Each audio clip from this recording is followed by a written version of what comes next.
Okay, so we're clear that on Monday, I'm going to pick up the homework from section 9.1, and I'm letting you keep it because you need to list the points just the way it's on the board of the pre-image and the image points, okay? Yes, I have a few copies on the last tray, so if you want to get a copy, you can get a copy from there. So Monday, you turn in the homework 9.1. The TSI, I'm going over the TSI problems right now. And the first package, the second package, you're going to have it for homework, is 8 questions. And what I'll do is I'm going to go ahead and post the answers on Google Classroom, a detailed explanation on how to work out that problem. Please check that out and work on those 2 packages. Monday, you have 10 questions as a quiz grade. Exactly the same problems. I'm just changing in some problems, some numbers, okay? So, the first problem, let me go over the first problem. This is a TSI, and some of you said that you had problems in number 1.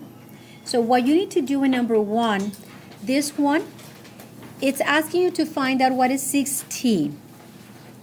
Well, if I solve for 3t, and if I move the negative 7 to the right, that's going to be 3t minus 7 equals 5t.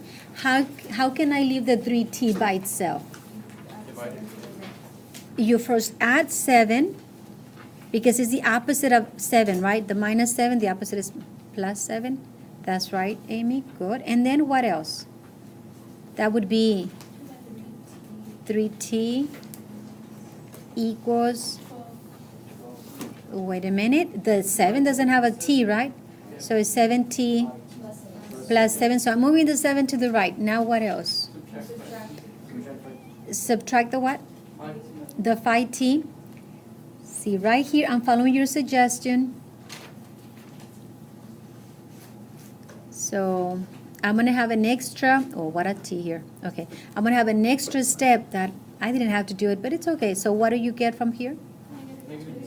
Negative 2t equals to 7, okay? Then you divide by? Oh, wait. Negative 2. Remove it 60 plus. Just to subtract 3t, so it could be just 0. Yeah, I subtracted 3t. Yeah, that's why, it's the same thing, right? That's why I said that we're going to have an extra step. The extra step is that we're going to divide, let's divide by negative 1. Why by negative 1? Because that way I can have 2t equals to negative 7, right? Now, let's look at this here. In this problem, they're asking me to get 6t, and I have 2t. So what should I do to that 2t to get the 6t? Multiply by 3, so multiply both sides by 3, and that's going to give you what they're asking, right, which is? So 6t is negative 21, and that way you avoid having, fractions. So make it simple, okay? Now, you also said you had questions in number 4. On to question number. And question number 4 says there are 3x minus 2 trees planted in each row of a rectangular parcel of land. If there are a total of 24x minus 16 trees planted in the parcel, how many rows of trees are there in the parcel? So, I'm just imagining this is a parcel here. So there's some rows. I don't know how many rows they are, but each one of those rows has 3x minus 2. So each one of these rows has 3x minus 2 trees. I know that the total amount of trees planted, it's 24x minus 16. So what I have here is somehow the number of rows. Do you know how many rows we have? No. So here we have, a certain number of rows n multiplied by what you have in each row, so it's 3x minus 2, that equals to 24x minus 16. So you tell me, what should I multiply by 3x and by negative 2? That gives me 24x and negative 16. That would be 8, right? That would be 8, yes. So here you can say, well, n is 8 because, and they give you the answer choices. If you multiply 8 times 3x is 24x. 8 times negative 2 is negative 16. Okay, that's one way of getting the answer. The other way is by factoring. It's like, which is the greatest factor of 24 and negative 16? So what times what gives you 24 and 16? 8. If you factored an 8, 8 times what gives you 24x? 3. So now it's 3x. 8 times what gives you negative 16? Negative 2. So when you set it up side by side, do you see how we have the same thing in parentheses? So therefore, n equals 8. Okay, that's just another way of getting the answer. So that was D, 8. Then you said you have questions in number 5. Any questions about 4? Are you okay with 4? Yes, great, okay. Now for number 5, it says a group of 18 people ordered soup and sandwiches for lunch. Each person in the group had either one soup or one sandwich, so one or the other. The sandwiches cost $7.75. Okay, well, first of all, this seems to be a systems of equations. So what they're saying is that a number of sandwiches, see here, I'm going to use the P for soup because they both start with an S, okay? And D for sandwiches, okay? So D is number of sandwiches, P is number of soups. So we're going to have number of soups plus the number of sandwiches, that is a total of 18 together. Now they're talking about money. We have a quantity equation, which is P times D equal to 18, and we need to have a money equation.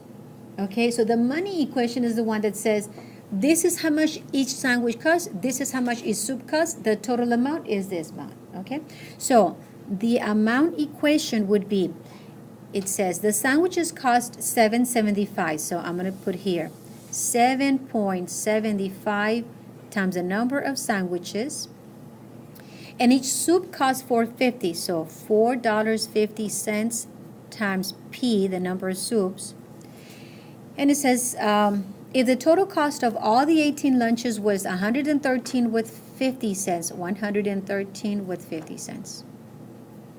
We need to know how many sandwiches were ordered. Okay, so we need to know how many sandwiches. What I can do is, let me find what's the equation on the first, which is a quantity equation of P, the number of soups, in terms of the number of sandwiches. Because if I put that in number of sandwiches, I'm going to have D in all my equations. Okay, so the first equation, if I want to let P be by itself, how do I let P be by itself? How do I get rid of the plus D? Subtract, right? So I subtract D, I subtract D. So my equation would be P is 18 lunches minus D, minus the number of sandwiches that they ordered. That would be the number of soups. So what I'll do is, instead of the P in my second equation, I know you're busy. No problem. When you have a chance.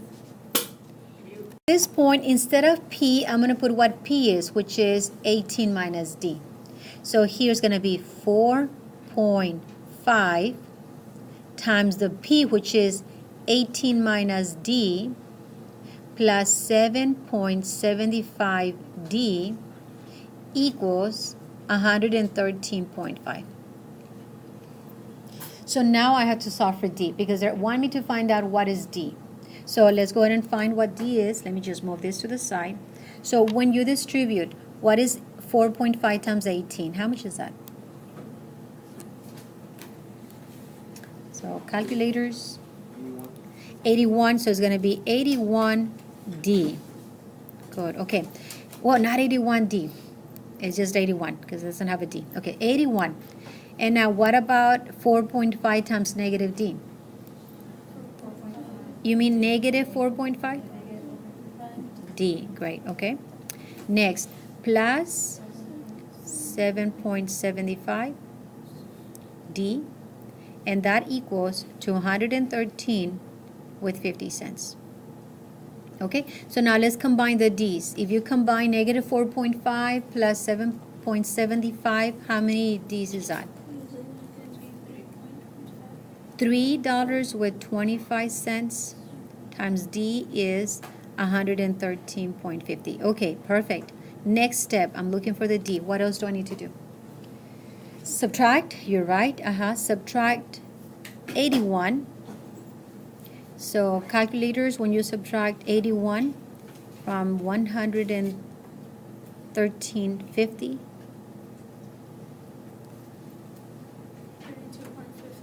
32.50. Okay, is that a negative 3.25? No, that's supposed to be what? Positive, because the biggest number is 775, so that's a positive. Thank you. What else? If it's multiplying by D, the opposite is dividing by 3.25. So when you divide by $3.25, how many sandwiches were ordered? 10. So the answer is 10 here. 10 sandwiches. If they were to ask me for the number of soups, I just go back and I substitute that 10 in the D, so it's 18 minus 10 would be 8 soups. Okay, so for systems of equations, you're going to have a lot of steps. Yes, sorry about that.